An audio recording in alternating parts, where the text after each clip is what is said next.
that the global perspective is really important today. With the advent of communication, things are a click away. It's just necessary that they operate worldwide now. From computers and technology. The explosion of the internet in the past 20 years alone. We're going to have to know this thing inside and out. It's going to get to the point where we're not even going to think about globalization. We're going to think about localization. The way the world is connected today. It's almost not enough just to be a national entity. You're always going to want to expand, and the next level is taking on that international scope. It's a world economy, and every economy is dependent on every other one. As a company is becoming more and more global and they expand throughout the world, your suppliers are all over the world, your customers are probably outside of their geographies. Globalization calls companies to recruit people from other countries. And the more people you can get involved, the more ideas you'll have, the better the business is, and the more profitable it is for everybody. So I need to have global perspective. I need to have the pulse of, different markets. Whenever we come out and create a product one day, we have to mold ourselves according to the culture, the place, the market. It's important to understand how to interact. Businesses need to realize that and conduct their business based on what reality is now. You will learn the experience from process. How can you run if you can't work? I need to get my hands dirty. I need to get in there and really do it. And next time when you see fire, you're not going to go like, okay, I'm going to touch it. I think you develop your own unique approach to doing something. So the next time when you're doing it,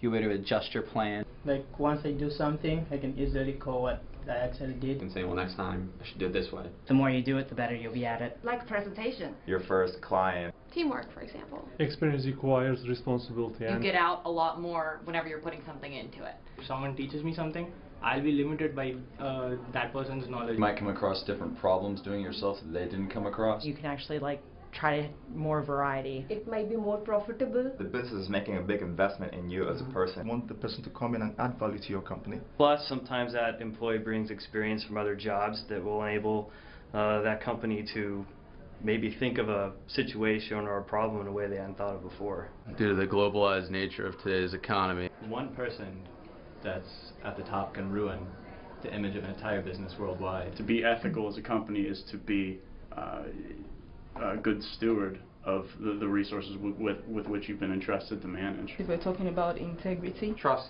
So that you can have other people trusting you. You need to be able to win back the trust of people in order to develop a longer-term relationship. When the backbone, ethical backbone of the business is very good, then profit-making, employee satisfaction, business expansion, everything comes automatically.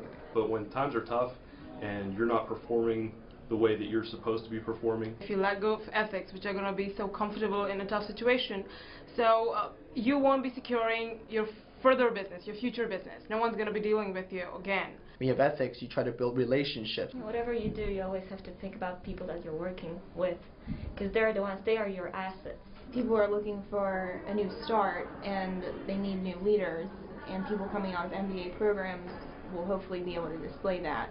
One person can easily break up one stick, but one person is not easily to break up 10 sticks. Working in a team is better than working individually. Every member of the team benefits from the success of that team. Yeah, and to add to that, the final product is a lot better than just one person's product, because you have a bunch of people working towards a common goal. Everyone has made different experiences. And somebody with different experiences or a different background will be able to see this huge whole. Yeah, I think you basically just harness the skills of each person. A lot of diverse different viewpoints. People of different backgrounds, people of diverse backgrounds. Bringing their expertise to the issue. By challenging respectfully, they will each push each other. It's a collective responsibility, basically. So as a team, you can see things different ways. You can be in a position to articulate the best possible solution. I think that there's a place for everybody in a team, and I think an effective team finds out where people work best. Having people around you that, that share the same goals as you do. There may be something new come out.